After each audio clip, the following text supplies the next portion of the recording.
আসসালামু আলাইকুম। প্রিয় দর্শকবৃন্দ, আপনারা যারা প্রাণ কোম্পানিতে এসআর হিসেবে জব করতে চান, তারা ভিডিওটি না টেনে শেষ পর্যন্ত দেখুন।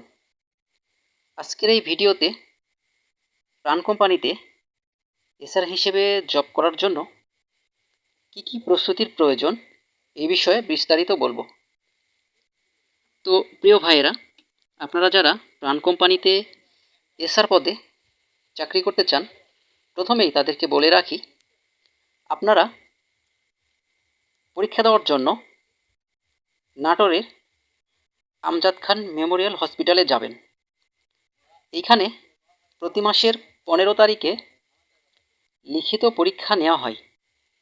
এই পরীক্ষাটি 50 নম্বরের মধ্যে নেওয়া হয়। 10টি অঙ্ক থাকবে এখানে। 10 দুগুণে 20 নাম্বার। 10টি সাধারণ জ্ঞান, এখানে 10 নাম্বার, মোট হলো 30 নাম্বার। এবং ট্রান্সলেশন করতে হবে বাংলা থেকে ইংরেজি, ইংরেজি থেকে বাংলা, এবং একটি প্যারাগ্রাফ লিখতে হবে। এখানে রয়েছে 20 নাম্বার। মোট 50 নাম্বারের মধ্যে লিখিত পরীক্ষা দিতে হয়। এরপর লিখিত পরীক্ষায় যারা পাশ করে, পর্যায়ক্রমে সিরিয়াল অনুসারে তাদেরকে ডাকা হয় এবং ভাইভা নেওয়া হয়। তো আমি একটা বিষয় বলে রাখি, লিখিত পরীক্ষা খুব কঠিন হয় না, মোটামুটি সহজতর হয়ে থাকে। যারা পরীক্ষা দিতে যায় সেখানে শতকরা 95 থেকে 96% চাকরি প্রার্থীরাই পাশ করে, শতকরা 3 থেকে 4% ফেল করে। তো আপনারা যারা প্রাণ কোম্পানিতে এসআর পদে চাকরি করতে চান, তারা নির্দ্বিধায় কোনোরকম সংশয় ছাড়াই চলে যাবেন প্রতি মাসের 15 তারিখে নাটোরের আমজাদ খান মেমোরিয়াল হসপিটালে, যেখানে রয়েছে প্রাণ কোম্পানির ফ্যাক্টরি। এখানে তাদের নিজস্ব হলরুমে চাকরি প্রার্থীদের পরীক্ষা নেওয়া হয়। তবে এখানে একটা সমস্যা হচ্ছে যে আপনারা সেখানে সবার আগেই লাইনে দাঁড়ানোর চেষ্টা করবেন, কেননা তাদের হলরুমে 100 জনের বেশি পরীক্ষা দিতে পারে না। আর এখানে চাকরি প্রার্থীদের সংখ্যা মোটামুটি 150 থেকে 200 জন হয়ে থাকে। যদি আপনারা প্রথম শিফটে পরীক্ষা দিতে পারেন, সেই ক্ষেত্রে আগেই সিরিয়াল পাবেন এবং আগে আপনাদের নামগুলো ডাকবে ভাইভার জন্য। এবং দ্রুত আপনারা যারা দূর দূরান্ত থেকে পরীক্ষায় অংশগ্রহণ করতে যান, তারা দ্রুতই বাসায় ফিরতে পারবেন, নতুবা অনেক বেশি রাত্রি হয়ে যেতে পারে।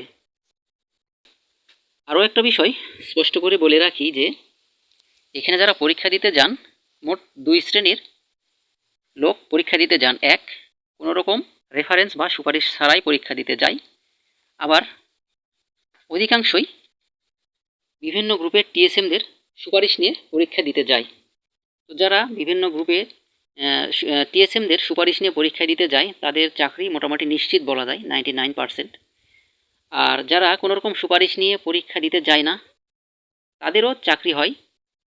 তো এই ক্ষেত্রে তাদের ক্ষেত্রে যেটা হয় যে যাদের কোনো সুপারিশ থাকে না, তাদেরকে কর্তৃপক্ষ বাংলাদেশের যে কোনো প্রান্তে নিয়োগ দিতে পারে। তবে আপনার যদি জানা থাকে এরকম কোনো পয়েন্টে লোক লাগবে, কোনো গ্রুপ ফাঁকা আছে, যদি এটা নির্দিষ্ট করে বলতে পারেন, তাহলে আপনাদেরকে সেইখানেই তারা নিয়োগ দিয়ে থাকবে। এতে করে তারা কোনো সমস্যা করবে না। আর একেবারেই যারা নতুন ভয় পান যে যাব কি হবে কি হবে না, কেমন হবে পরীক্ষা ইত্যাদি ইত্যাদি, এরকম কোনো কিছু ভাবার প্রয়োজন নাই। আমি আবারও বলছি যে পরীক্ষা অনেক অনেক সহজ হয়। আর এই চাকরির জন্য আপনাকে ন্যূনতম এইচএসসি পাস হতে হবে। আর বয়সসীমা, যদিও বা তাদের যে রুলস সেখানে লেখা আছে 18 বছর বয়স হলেই তারা এসআর পদের চাকরিতে নিয়োগ দিয়ে থাকেন, তবে ন্যূনতম 20 বছর বয়স হতে হবে। 20 বছরের নিচে বয়স হলে তারা চাকরিতে নিয়োগ দেয় না। তো এই ক্ষেত্রে আমি বলবো যাদের বয়স 20 বছরের কম, তারা পরীক্ষা দিতে যাবেন না। সেই ক্ষেত্রে আপনাদের নিরাশ হয়ে ফিরে আসতে হতে পারে। এখানে যে পরীক্ষা অনুষ্ঠিত হয়, এখানে অভিজ্ঞ অনভিজ্ঞ উভয় শ্রেণীর চাকরি প্রার্থীরাই অংশগ্রহণ করে থাকে। তবে উভয় শ্রেণীর চাকরি প্রার্থীরা অংশগ্রহণ করলেও সুপারিশপ্রাপ্ত চাকরি প্রার্থীদের সংখ্যা একটু বেশি থাকে। তার কারণ মার্কেটিং জব, এখানে যাদের এক্সপিরিয়েন্স আছে তাদেরকে অগ্রাধিকার দেওয়া হয়ে থাকে।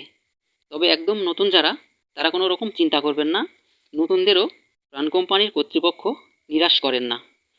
প্রাণ কোম্পানির কর্তৃপক্ষ নতুনদেরও চাকরি দিয়ে থাকে।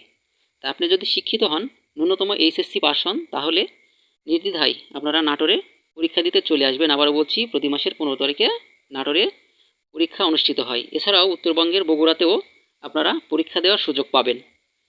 আপনার বাসা থেকে যেই পরীক্ষা কেন্দ্রটি নিকটবর্তী হবে, আপনারা সেখানেই পরীক্ষা দিতে যাবেন।